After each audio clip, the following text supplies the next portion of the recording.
नारी शक्ति भारत के विकास की सबसे मजबूत नींव बनकर उभर रही है। सरकार की विभिन्न योजनाओं ने महिलाओं को आत्मनिर्भर और सशक्त बनाया है। नई शिक्षा नीति और डिजिटल सशक्तिकरण से महिलाओं की भागीदारी लगातार बढ़ रही है।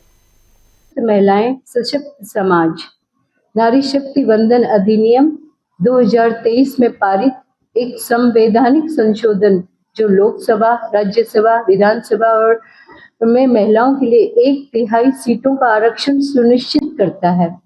ये केवल भारत के महिलाओं के लिए ही नहीं है, बल्कि पूरे भारत के लिए एक ऐतिहासिक मील का पत्थर है। महिलाओं की राजनीतिक सशक्तिकरण का मुद्दा केवल समानता या प्रतिनिधित्व तक सीमित नहीं है। इसका मूल प्रश्न ये है कि किस प्रकार का समाज हम बनाना चाहते हैं, और इसका प्रमाण स्पष्ट है कि जब महिलाएं नेतृत्व करती है तो सभी को लाभ मिलता है। जैसे वैश्विक शोध लगातार ये दिखाते हैं कि जब अधिक महिलाएं कार्यबल में शामिल होती है तो क्या उसमें परिणाम देखने को मिलता है। जैसे अर्थव्यवस्था है तेजी से बढ़ती है, इसकी आय में समानता और समावेशी विकास को बढ़ावा मिलता है। यदि लैंगिक अंतर को कम किया जाए तो वैश्विक अर्थव्यवस्था में लगभग $7 ट्रिलियन की वृद्धि हो सकती है। महिलाओं की शिक्षा बढ़ने से टिकाऊ और समावेशी विकास को भी बल मिलेगा। जिन कंपनियों में उच्च पदों पर अधिक महिलाएं होती है उनका प्रदर्शन हमेशा बेहतर होता है। भारत में पिछले दशक में कई महत्वपूर्ण बदलाव हुए हैं, जैसे 72% घर महिलाओं के नाम पर पीएमवे प्रधानमंत्री आवास योजना के तहत 43% स्टेम ग्रेजुएटी महिलाओं को, मुद्रा योजना के 69% ऋण महिलाओं को मिला। स्टैंड अप इंडिया के 84% लाभार्थी महिलाएं।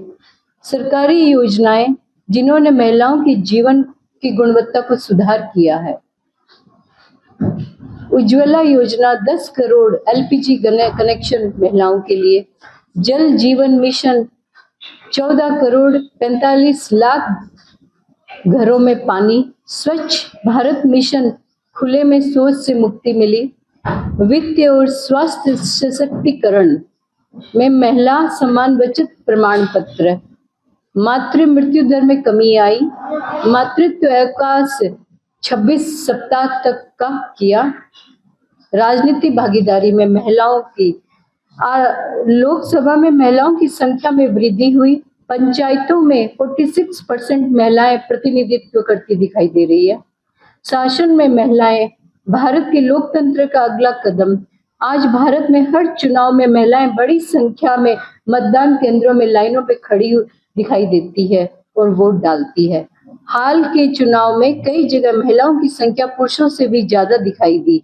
ये महत्वपूर्ण बदलाव दिखाते हैं कि अब महिलाएं लोकतंत्र के किनारे नहीं बल्कि केंद्र में स्थित है। 2024 तक भारत में कुल मतदाताओं के लगभग 48.62% महिलाएं, यानी 47 करोड़ से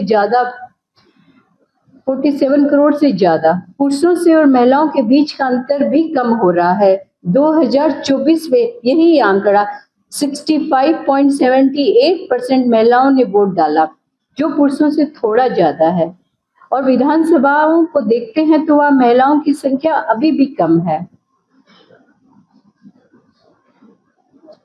लेकिन जब संसद और विधानसभाओं को देखते हैं वहां महिलाओं की संख्या अभी भी कम है। लोकसभा में 1952 में 22 महिलाएं थी, जो 2024 में बढ़कर 75 हो गई है। राज्यसभा में भी महिलाओं की भागीदारी लगभग 17% है। ये प्रगति तो है, लेकिन एक आदर्श स्थिति से दूर है। गांव में हमने देखा कि जब महिलाओं को मौका मिलता है तो अच्छा काम करती है, अच्छा प्रदर्शन करती है। पंचायत राज्य संस्थाओं में आज लगभग 14.5 लाख महिलाएं चुनी गई है, जो कुल प्रतिनिधित्व का लगभग 46% है। इन गांव में छोटे छोटे लेकिन बहुत महत्वपूर्ण बदलाव देखे गए हैं, जैसे पानी की सुविधाएं, स्कूल की मरम्मत, साफ सफाई, पोषण, स्वास्थ्य पर ध्यान। ये बदलाव लोगों की रोजमर्रा की जिंदगी को बेहतर बनाते हैं। इससे ये सीख मिली है कि जब महिलाओं को मौका मिलता है तो वो सिर्फ पद नहीं संभालती बल्कि शासन को भी मजबूत बनाती है। इसी को ध्यान में रखते हुए नारी शक्ति वंदन अधिनियम महत्वपूर्ण है। इस कारण के तहत लोकसभा और राज्य विधानसभाओं में महिलाओं के लिए 33% सीटें आरक्षित की जाएगी, जिससे SC और ST सीटें भी शामिल